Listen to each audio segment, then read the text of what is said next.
श्रीमद्भागवत चतुर्स्कंध दसमोध्याय उत्तम का मारा जाना और ध्रुव के यक्षों के साथ युद्ध। श्रीमती जी कहते हैं, विदुर जी, ध्रुव ने प्रजापति शिशुमार की पुत्री भूमिका के साथ विवाह किया। उससे उनके कल्प और वत्सर नाम के दो पुत्र हुए। महाबली ध्रुव की दूसरी स्त्री वायु पुत्री इला थी। उससे उनके उत्कल नाम के एक पुत्र और एक कन्या रत्न का जन्म हुआ। उत्तम का अभी विवाह नहीं हुआ था कि एक दिन शिकार खेलते समय उसे हिमालय पर्वत पर एक बलवान यक्ष ने मार डाला। उसके साथ उसकी माता भी परलोक से धर गई। ध्रुव ने जब भाई के मारे जाने का समाचार सुना तो वे क्रोध, शोक और उद्विग्न से भरकर एक विजयप्रद रथ पर सवार हो यक्षों के देश में जा पहुंचे। उन्होंने उत्तर दिशा में जाकर हिमालय की घाटी में यक्षों से भरी हुई अलकापुरी देखी। उसमें अनेकों भूत, प्रेत, पिशाच, रुद्रानुचार रहते थे। विदुर जी वहां पहुंचकर महाबाहु ध्रुव ने अपना शंख बजाया तो संपूर्ण आकाश और दिशाओं को गुंजा दिया। उस शंख ध्वनि से यक्ष पत्नियां बहुत ही डर गई। उनकी आंखें भय से कातर हो उठी। वीरवर विदुर जी महाबलवान यक्ष वीरों के वह संघनाद सहन न हुआ, इसलिए वे तरह तरह के अस्त्र शस्त्र लेकर नगर के बाहर निकल आए और ध्रुव पर टूट पड़े। महारथी ध्रुव प्रचंड धनुर्धर थे। उन्होंने एक ही साथ उनमें से प्रत्येक को 3-3 बाण मारे।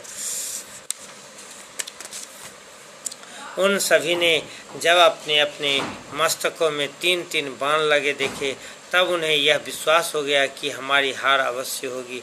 वे ध्रुव जी के इस अद्भुत पराक्रम की प्रशंसा करने लगे। फिर जैसे सर्प किसी के पैरों का आघात नहीं सहते, उसी प्रकार ध्रुव के इस पराक्रम को न सहकर उन्होंने भी उनके बाणों का जवाब में एक ही साथ उनसे दुन्ने 6 बाण छोड़े। यक्षों की संख्या 13 अयुत थी।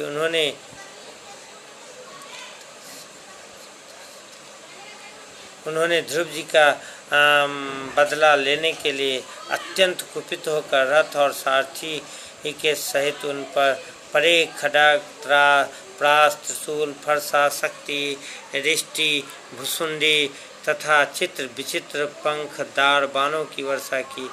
इस भीषण शस्त्र वर्षा से ध्रुव जी बिल्कुल ढक गए। तब लोगों को उनका दिखना वैसे ही बंद हो गया जैसे जो सिद्धगण आकाश में स्थित होकर यह दृश्य देख रहे थे। वे सब हाय हाय करके कहने लगे, आज यक्ष सेना रूप समुद्र में डूबकर यह मानव सूर्य अस्त हो गया। यक्ष लोग अपनी विजय की घोषणा करते हुए युद्ध क्षेत्र में सिंह की तरह गरजने लगे। इसी बीच में ध्रुव जी का रथ एकाएक वैसे ही प्रकट हो गया जैसे कोहरे में से सूर्य भगवान निकल आते हैं। ध्रुव जी ने अपने दिव्य धनुष की टंकार करके शत्रुओं के दिल दहला दिए और फिर प्रचंड बाणों की वर्षा करके उनके अस्त्र शस्त्रों को इस प्रकार छिन्न भिन्न कर दिया जैसे आंधी बादलों को तितर बितर कर देती है। उनके धनुष से छूटे हुए तीखे तीर यक्ष राक्षसों के कवचों को भेद कर इस प्रकार उनके शरीर में घुस गए जैसे इंद्र के छोड़े हुए वज्र पर्वतों में प्रवेश कर गए थे।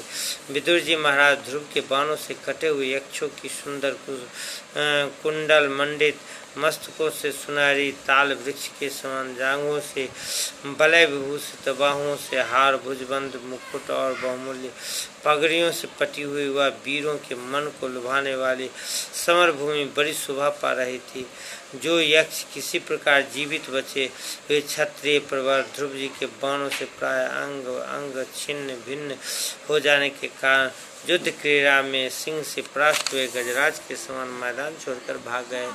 नरश्रेष्ठ ध्रुव जी देखा कि उस विस्तृत रणभूमि में अब एक भी शत्रु अस्त्र शस्त्र लिए उनके सामने नहीं है, तो उनकी इच्छा अलकापुरी देखने की हुई, किंतु वे पुरी के भीतर नहीं गए। वे ये मायावी क्या करना चाहते इस बात का मनुष्य को पता नहीं लग सकता।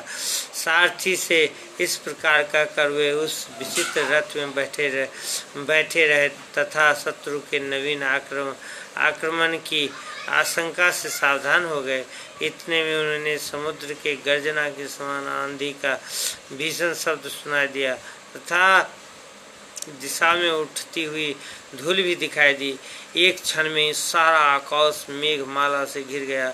सब ओर भयंकर गड़गड़ाहट के साथ बिजली चमकने लगी। निष्पाप विदुर जी उन बादलों